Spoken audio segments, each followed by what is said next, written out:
we're basically in a debt spiral. There's no escape. They're going to continue to print more money, and the middle class is going to continue to see our savings decimated. So really what we need is that we need a return to sound money. And that's what Bitcoin is. It's a 21st century return to sound money. It takes about 2.4 years from first hearing about Bitcoin to actually making your first purchase, which is a long time. 51% of people say that lack of education is the biggest barrier to Bitcoin ownership, and 76% of people rate the current state of education to be fair or poor. So there's clearly stuff we can do in this space, and that's what Jippy's about. We're trying to make it more accessible to beginners. Welcome to the Business Bitcoinization Show, the show dedicated to helping you enrich your life and grow your business with Bitcoin, the hardest money on planet Earth. I'm your host, Josh Friedemann, and our guest today is Oliver Porter, who's recently released a Bitcoin education app with the goal of becoming the Pokemon Go of Bitcoin education. We're going to get to our interview with Oliver right after this. Business owners, unlock the benefits Bitcoin has to offer your business with the Bitcoin for Business Quick Start Guide. This 27-page guide highlights the 6 ways you can grow your business with Bitcoin. Check it out in the show notes. Oliver, welcome to the podcast. Thank you, Josh. Great to be here. So I like to start off every single interview with a few questions that help us to get to know you a little bit better and to give us some insight for our own lives. So you ready for these? Yeah, go ahead. Question number 1 is this: when and how did you first learn about Bitcoin? So I was class of 2020, which is probably the most recent cohort of Bitcoiners. I think that COVID really woke up a lot of folks to totalitarianism, and at that point in my life, I didn't really know what money was, and I was a slave to the state. I thought the government had my best interests at heart, which, pretty naive of me, I think, but I was young. And then COVID happened, and governments of the world shut down the economy, closed businesses. I mean, they printed 40% of all money ever created in a single year, which is just mind-boggling to me. And that prompted my research into Bitcoin and money in general. And so as I started with the best resources out there, the Bitcoin Standard, which is probably the Bitcoin Bible, some call it, that really helped. And that helped me to learn more about the actual specifics of money, and that discovered the discovery around COVID money and where that stuff went. It went straight into the hands of the rich. I learned that inflation essentially is a hidden tax on the general population, which occurs through inflation. I learned that 96% of the dollar's purchasing power has been reduced since 1913, when the Federal Reserve took over the dollar to finance World War I. So all this stuff was just the massive precursor to understanding Bitcoin, which is freedom money. So it's super exciting.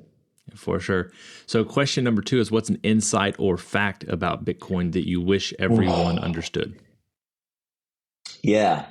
Bitcoin is tough, because there's so many angles to approach it, so many ways you can understand it. And it's quite a heavy technical beast. But for me, I would say digital scarcity is really the magic behind Bitcoin. And so, we Bitcoiners, we believe that Bitcoin is basically the biggest revolution since the internet. And that is for a few reasons. But to distill it down to one, it would be that Bitcoin is an absolutely scarce digital asset.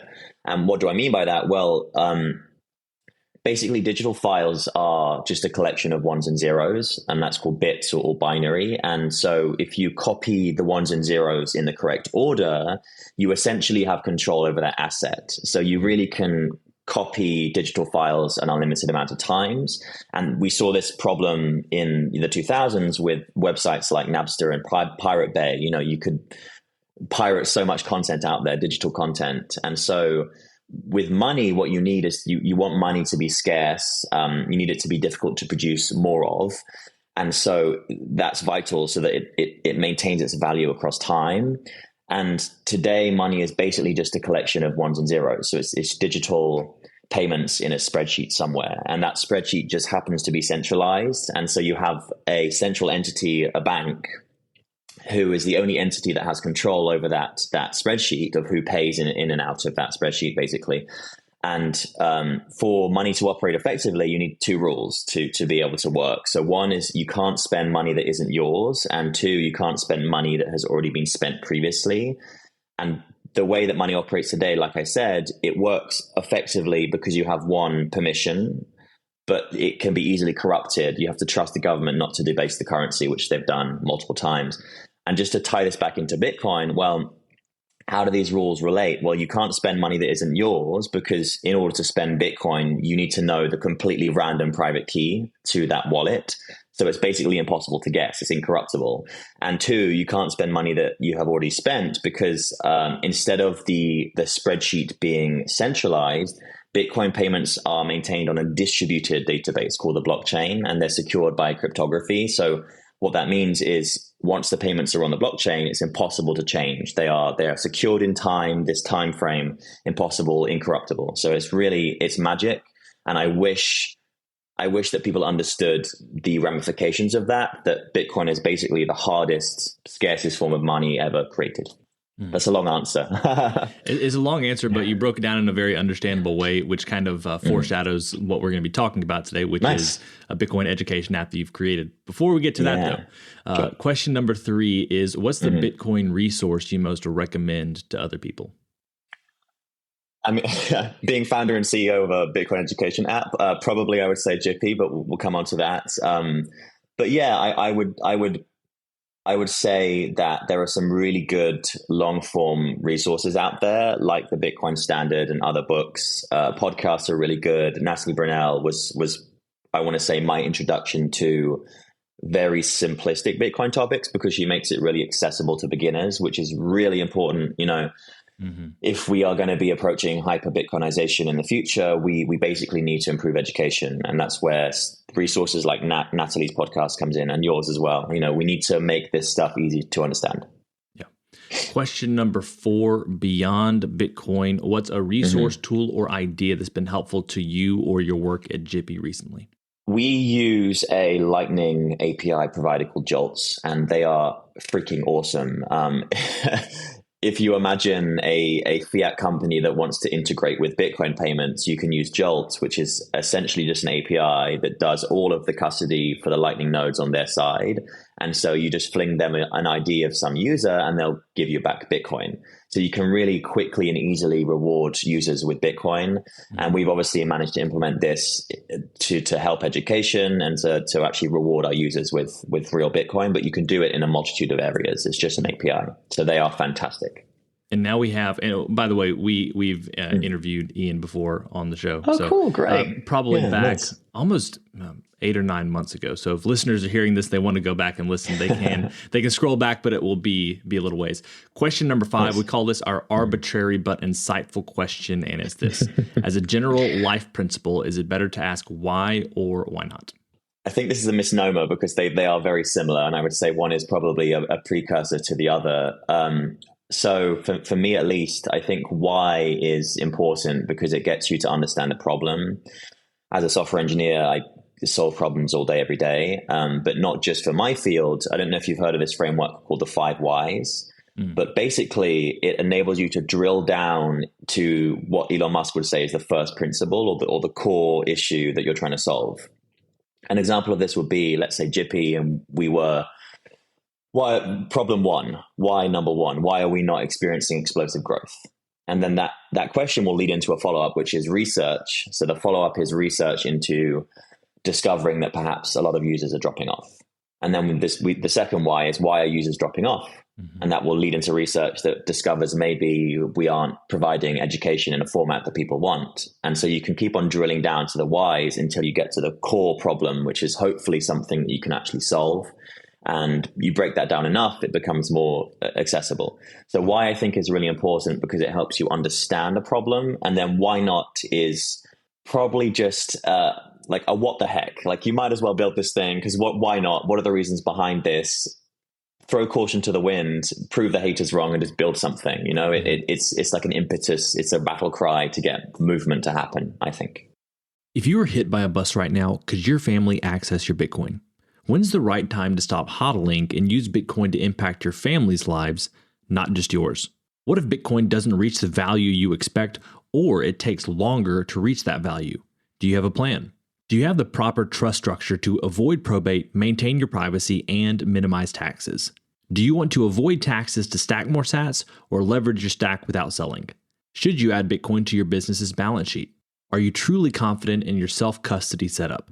If any of those questions made you stop and think, you probably realize that simply buying and holding Bitcoin is not a complete financial plan. That's where Strong Wealth comes in. Orange-pilled advisors blending traditional financial planning with deep Bitcoin expertise, giving you the best of both worlds, so you can sleep peacefully knowing you're making the right moves for your family no matter what happens. Schedule a free call at strongwealth.net. That's strongwealth.net. Strong Wealth, wealth management for Bitcoiners by Bitcoiners. Today's episode of Business Bitcoinization is proudly brought to you by Velis Commerce, where the future of business technology meets Bitcoin. As we journey through the era of Bitcoin and its transformational impact on businesses, there's one name that stands out: Velis Commerce. Whether you're looking to build a cutting-edge website, a seamless mobile app, or custom software, Velis is your go-to team. They've been diving deep into the world of Bitcoin since 2014, making them one of the most experienced groups for integrating Bitcoin and Lightning payments into a variety of digital platforms.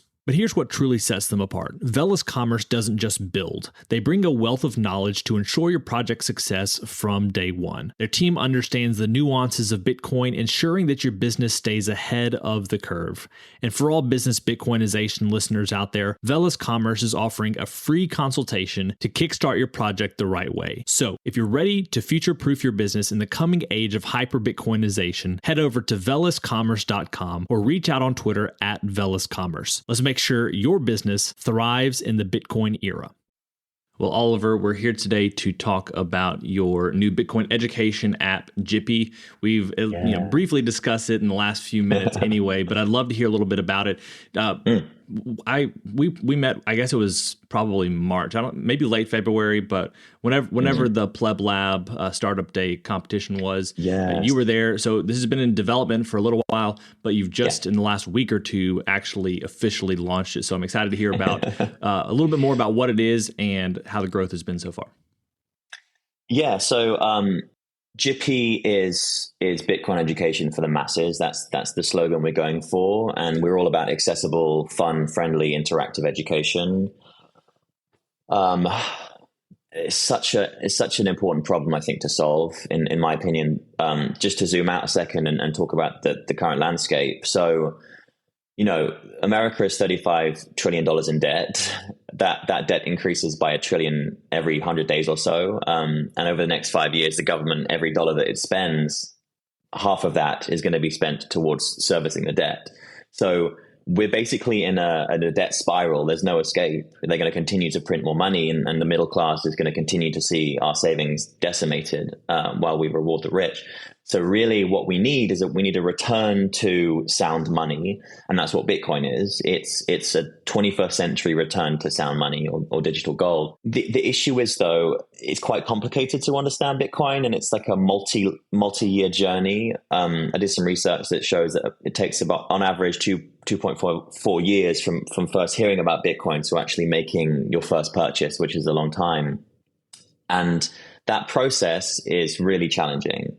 So we did some research that tells us that basically Bitcoin education, it has an education problem. I mean, it's broken. 51% of people say that lack of education is the biggest barrier to Bitcoin ownership, and 76% of people rate the current state of education to be fair or poor. So there's clearly stuff we can do in this space, and that's what Jippi's about. We're trying to make it more accessible to beginners.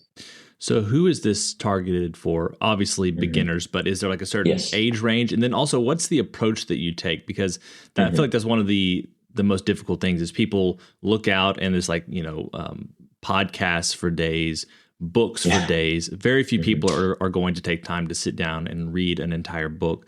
What's the approach that you guys take, especially with the group that you're trying to reach? Yes, really great question. So we are focusing on beginners as the headline category, and coming down from that persona would be a bunch of different folks. So we want to target the next generation of Bitcoiners, which is Gen Z, which is young millennials, people that are already probably starting to realize that the system is stacked against them. They can't afford a house. Groceries are crazy high. Their parents are struggling. So we want to find some way to make Bitcoin attractive to them. And the first phase of that journey was basically to build something that allows you to broadly understand fundamental Bitcoin topics while doing regular classes, online classes with your peers, and earning free Bitcoin rewards as part of that. And so that MVP is you mentioned it's currently live. We launched a couple of weeks ago, which is exciting.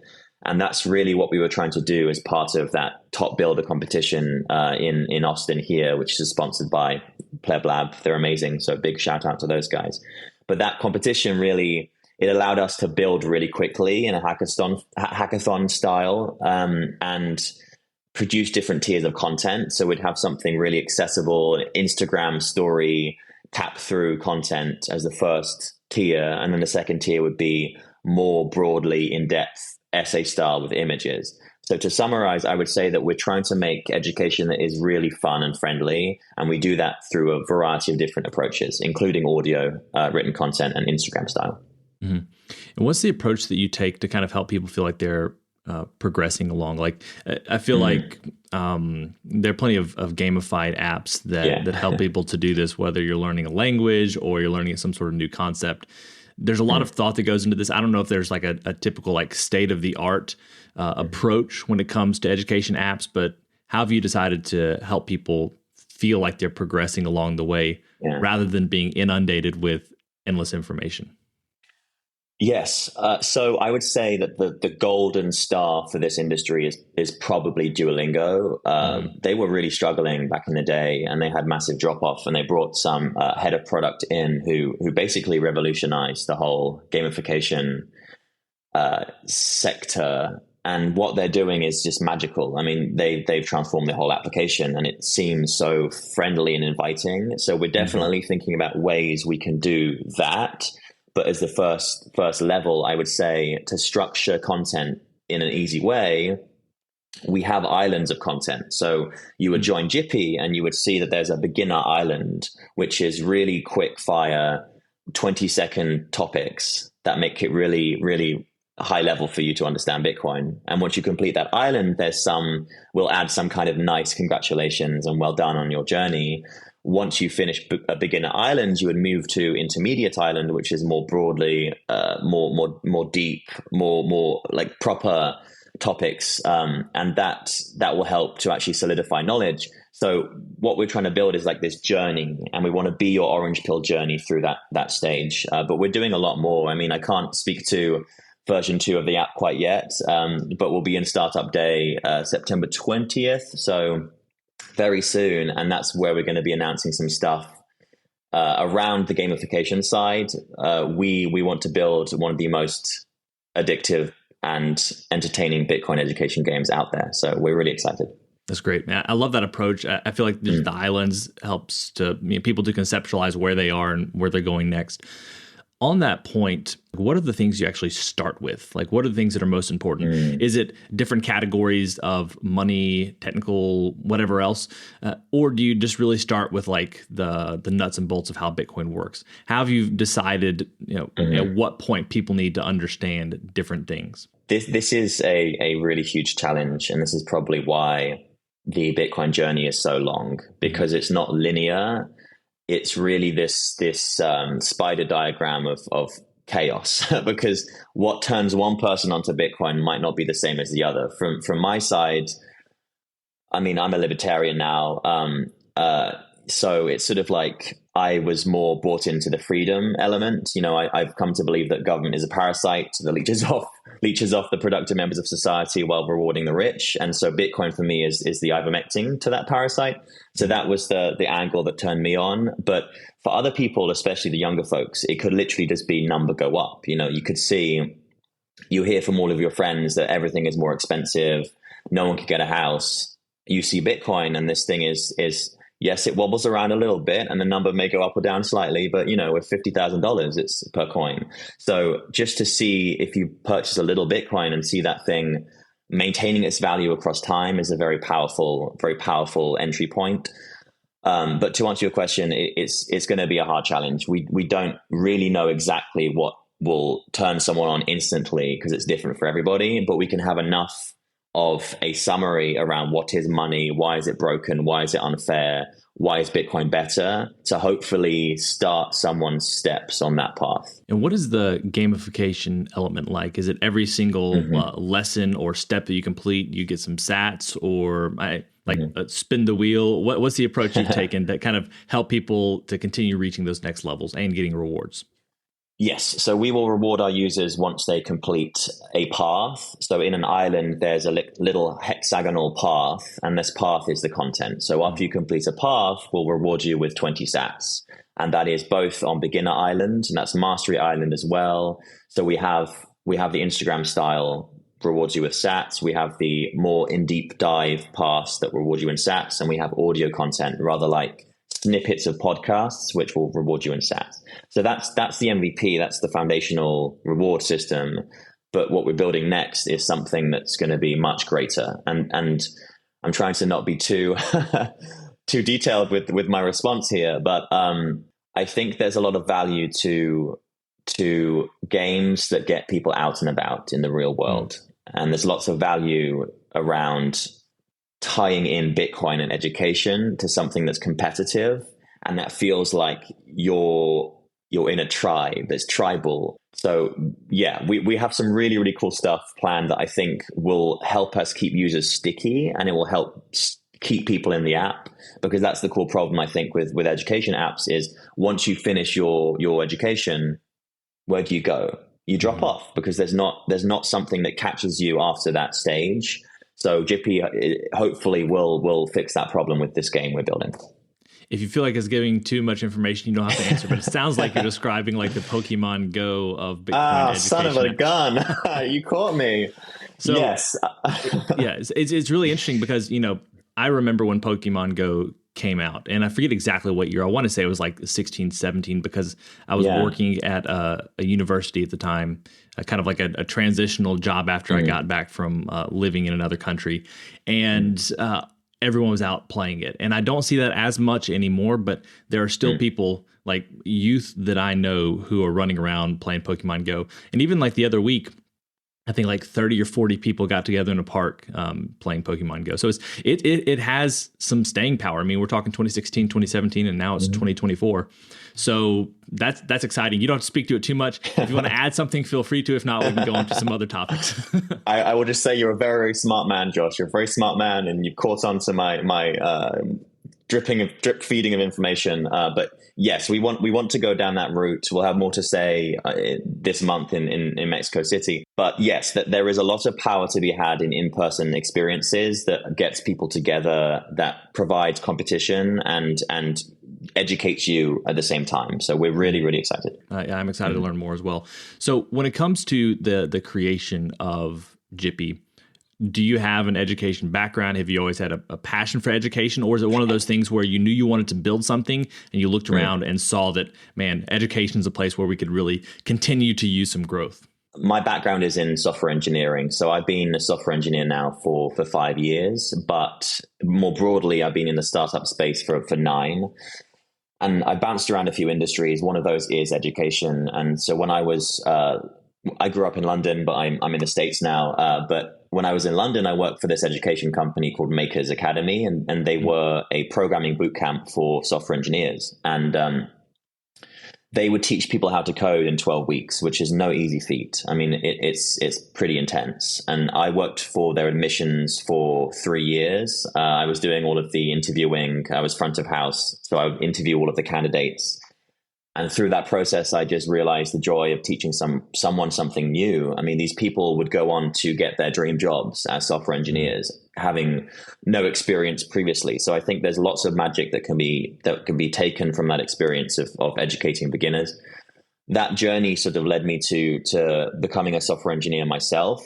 Then 2020 happened, and I was thrown into the deep end, so to speak, and introduced to Bitcoin. So that's really my calling in my life. If there's any one thing I want to be doing, it's furthering hyper-Bitcoinization for humanity. And the way I'm going to do that is through fun education, basically.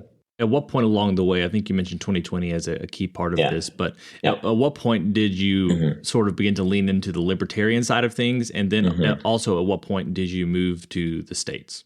So I definitely heard early on about Bitcoin earlier than 2020. I heard whisperings of it around 2015 when I was working at Makers from my old boss. And at that point, I was like, I don't even know. I don't know what money is. I don't know why it's important. So that was the precursor to 2020. But yeah, I think I've always had this innate anti-establishment personality, and I was a nightmare in school, so it's no wonder why I struggled. Authority figures really did hate me, so I've already had that drive in there. So really, to be what was essentially metaphorically strangled by society in that year when we were all forced inside was an eye-opening experience, because it told me that the state has the most control out of any entity. I mean, it's terrifying what they can do. So I think that freedom money is the only alternative to that, and I try and have conversations with my friends around freedom and authority. And I think it's really going to come down to one of two choices in the coming years. Agenda 2030, I really, really, really believe that you're going to have on one side a CBDC. So you're going to have centralized money that's taken out of the hands of the banks and given to central banks, or you're going to have Bitcoin, which is freedom money. So really, it's up to everybody to make that choice, and there is no way to sit this one out. You're going to have to pick one of the two, and I think that we're on the right side of history. To be fair. And then, did you come to the U.S. for like Bitcoin opportunities, or was it just something totally separate? Because I know that we've interviewed a few people in the past who have moved from other countries to places like Austin or Nashville, because it's just like, if you want to build something, having the right people or the right connections around you is really important. And there aren't like tons of places like that in the United States for Bitcoin, but there are a few places that have been really key for people. It was for a few reasons. I would say primarily it was to escape the UK. I was born here, but I grew up in the UK, and they were one of the worst places to be in 2020, that period. And so I knew as soon as things were getting really dark and hairy, scary, that it was going to be Florida or it was going to be Texas, the open places. I knew that they were going to be the last siege against authority and freedom havens. So I chose Texas because I have family here as well. And so I moved here in January of 22. So it's been a couple of years, and I'm unfortunately to say to my UK brethren, I'm not moving back. This is where the guns are. This is where the freedom is. This is where Bitcoin is. And it's a magical place to be. I will also say that the Bitcoin community here in Austin is exceptional. We have Unchained and the Bitcoin Commons, which is an accessible location if you want to work out of this space with other Bitcoiners.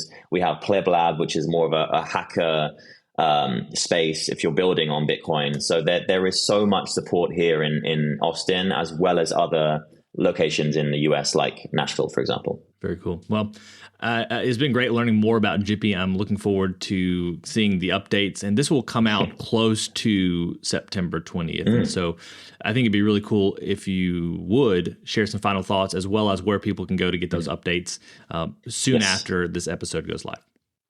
Yes. So just to explain the name, so Jippi, it means actual cost in Japanese, which is a very nice, beautiful way of saying that inflation is this hidden cost and tax on the general population. And Jippi is the solution to that problem. So we are a gamified social education app for beginners to earn and learn about Bitcoin with others. You can find us online at jippi.app. We are live in the App Store and on Google Play, so you can download the MVP today. We will be announcing some more exciting things in Mexico City, and you can find all the details online. We're on Twitter, Jippi app. And yeah, we're excited to tell you about what we've been working on. And I guess one final thing, I should have asked this earlier, but after you make the announcements, how much longer before the app's updates will go live? Are they going to be like live as of September 20th, or are these things that will be done this fall or in the spring? Yes. So I think at this stage, it's really just a preview as to where we're going. We would love to obviously get some registrations in, some pre-orders on some stuff we're working on too. But this will be a lead up into 2025 for Jippi. Great. Well, Oliver, thank you so much for your time today. It's been a pleasure. Thank you, Josh. You too. Well, friends, it's a wrap. Thanks so much for listening to this episode of the Business Bitcoinization Show. If you want to reach out to either me or Oliver, you can find those links down in the show notes. And be sure to keep up with what Jippi's doing in the coming days. As always, keep building, keep growing, and until next time, keep living and leading well.